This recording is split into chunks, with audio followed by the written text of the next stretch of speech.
Some people spend their entire lives trying not to disappoint anyone. They become easygoing, reliable, helpful. The person everyone calls when something goes wrong. The one who says, "It's okay," even when it isn't. And at first, people admire them for it. But over time, something strange begins to happen. The kinder they become, the more invisible they start to feel. People appreciate what they do, but rarely stop to ask who they are.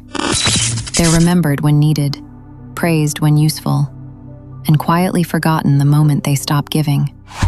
At first, being too nice looks like kindness, but over time, it can slowly turn into something else entirely. Not generosity, not compassion. It's fear.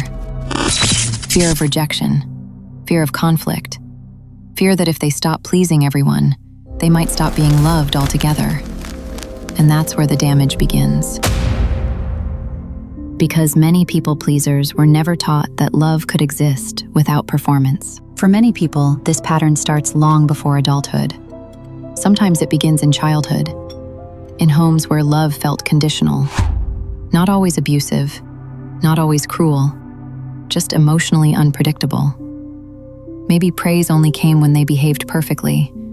Maybe conflict made the house feel tense and unsafe. Maybe disagreement created tension that felt unbearable as a child. So they adapted.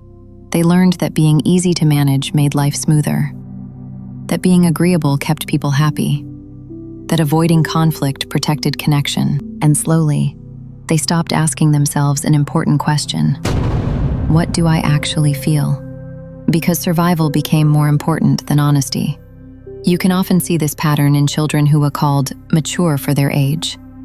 They rarely caused problems, rarely complained, rarely demanded attention. Adults loved them for it. But underneath that maturity was often something much heavier: hyper-awareness. They became experts at scanning people emotionally. A slight tone shift, a different facial expression, the sound of disappointment hiding inside someone's voice. Not because they were emotionally secure, but because they were emotionally careful. They learned how to detect tension before it arrived. And over time, this creates a dangerous habit. They begin shaping their personality around other people's comfort. At first, the world rewards this. Teachers praise them. Friends describe them as sweet. Partners call them understanding. But unhealthy people often experience them differently. They experience them as available, as someone unlikely to say no, someone who tolerates too much, someone who keeps giving second chances long after they should stop. And over time, this creates a painful imbalance. Because relationships stay healthy through mutual respect, not endless sacrifice. And this is where people-pleasing slowly turns into self-erasure.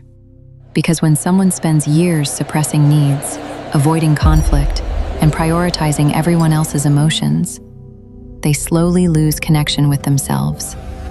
Not all at once, just little by little, until one day they realize something deeply unsettling. They don't even know what they genuinely want anymore. And one of the saddest parts is, many people-pleasers don't notice this happening until resentment begins replacing kindness. Because eventually, giving stops feeling voluntary. Imagine someone named Sarah. At work, she's the person everyone depends on. If a coworker forgets something, Sarah fixes it. If someone needs a favor, Sarah stays late. If there's tension in the office, Sarah becomes the peacemaker. People constantly describe her as amazing. But privately, Sarah is exhausted. She hasn't had a real weekend to herself in months. She feels anxious every time her phone lights up. Some nights she stares at messages for several minutes before answering them.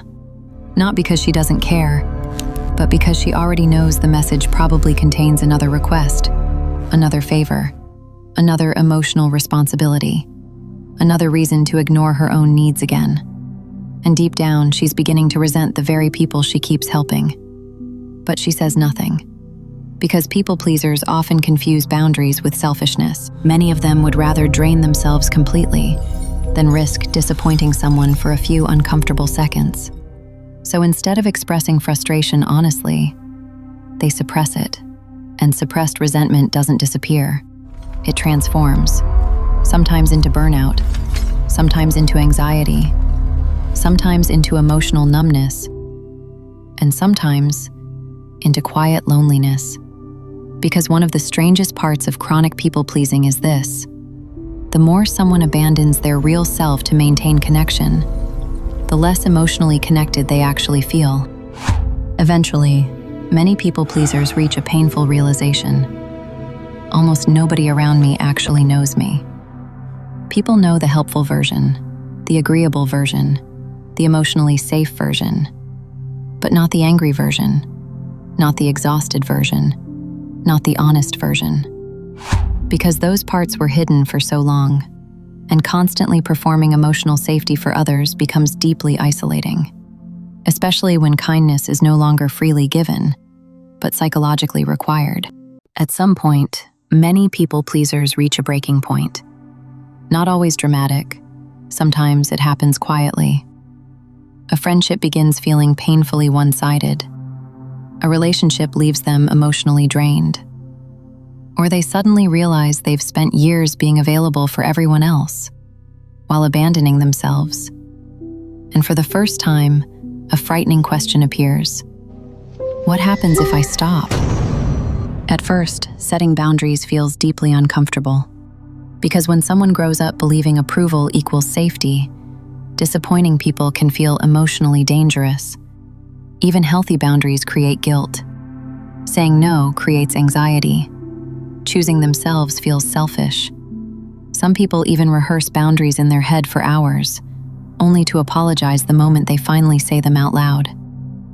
Not because boundaries are wrong, but because their nervous system learned long ago that keeping people happy prevented emotional pain. This is why healing from people-pleasing is not just about confidence. It's about retraining emotional survival patterns.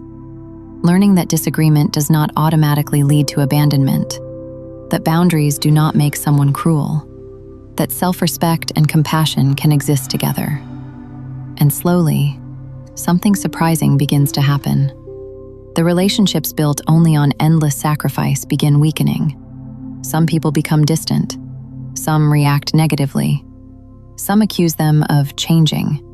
But healthier relationships often grow stronger, because real connection requires honesty, not performance. And perhaps the hardest realization of all is this: many people who spent their lives being too nice were never actually trying to be nice. They were trying to feel emotionally safe. And once they finally understand that difference, their entire life begins to change. There's nothing wrong with kindness. The world genuinely needs compassionate people, people who care, people who listen, people who make others feel understood. But kindness becomes dangerous when it requires self-abandonment. Because eventually, ignoring your own emotional needs creates an exhaustion that no amount of approval can heal. And many people don't recognize it until much later. They wake up emotionally drained, disconnected, quietly resentful, wondering why life feels so heavy, even though they spent years trying to be good to everyone. The truth is, healthy kindness has boundaries. It can say no without collapsing into guilt. It can disappoint people without feeling unworthy. It can walk away from relationships that only survive through sacrifice. Real kindness is honest. People-pleasing is fearful. And the difference between the two changes everything. Some people spend years trying to earn love by becoming whatever others need. More agreeable, more useful, more understanding, less emotional, less difficult, less themselves. But connection built on performance is fragile, because eventually, pretending becomes exhausting. And deep down, most people don't want perfect relationships. They want real ones. Healing often begins the moment someone realizes, I don't have to disappear in order to be loved, that their needs matter too, that boundaries are not cruelty, that saying no does not make them selfish, and that emotional honesty may disappoint certain people, while finally allowing the right people to truly know them. Because the goal was never to become cold, or distant, or uncaring. The goal is simply this: to be kind without abandoning yourself in the process. Because the healthiest relationships are not built on who you become to keep people comfortable. They're built on who remains after you stop pretending. If you've ever struggled with people-pleasing or felt emotionally exhausted from always being the nice one, you're probably not alone. What's one moment where you realized you were giving too much to others?